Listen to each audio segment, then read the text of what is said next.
भारत देश है हमारा बहुत प्यारा, सारे विश्व में है ये सबसे न्यारा। अलग अलग है यहाँ सभी के रूप रंग, पर सुर सब एक ही गाते, झंडा ऊंचा रहे हमारा। लगा रहा है अब भारत सारा, हम सब एक है का नारा। जी हाँ, ये पंक्तियाँ हैं वीरांगना सरोजिनी नायडू की कविता से।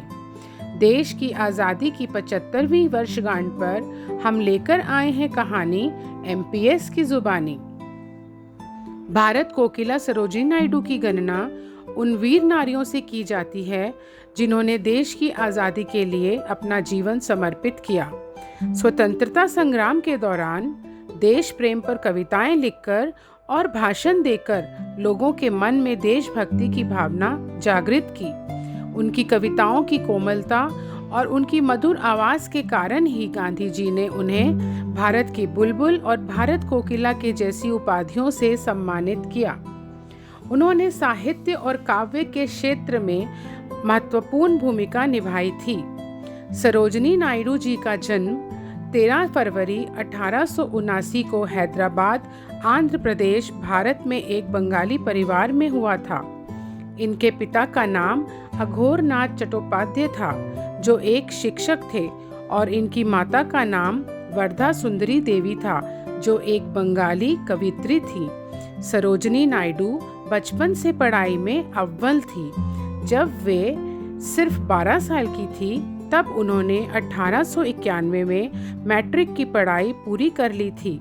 1895 में सरोजिनी नायडू उच्च शिक्षा के लिए इंग्लैंड चली गई और उन्होंने वहाँ सबसे पहले लंदन के किंग्स कॉलेज में पढ़ाई की।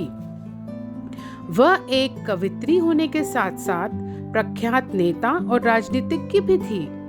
सरोजिनी नायडू गांधी जी से पहली बार लंदन में मिली और उनके विचारों से अत्यंत प्रभावित होकर स्वयं को देश की स्वतंत्रता के लिए समर्पित कर दिया। वे सन 1925 में भारतीय राष्ट्रीय कांग्रेस की पहली भारतीय महिला अध्यक्षा बनी।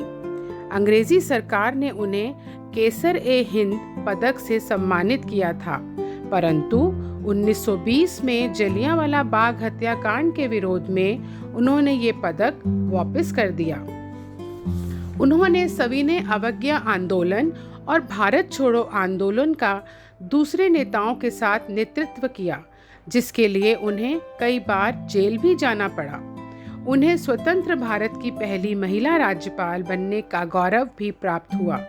वह उत्तर प्रदेश राज्य की पहली राज्यपाल बनी। उनके महिला सशक्तिकरण के लिए किए गए कार्यों के सम्मान में उनके जन्म दिवस 13 फरवरी को भारत में राष्ट्रीय महिला दिवस के रूप में मनाया जाता है। सरोजिनी नायडू की स्मृति में देश भर में अनेक महाविद्यालयों, अस्पतालों एवं दूसरे शिक्षण संस्थानों को उनका नाम दिया गया है।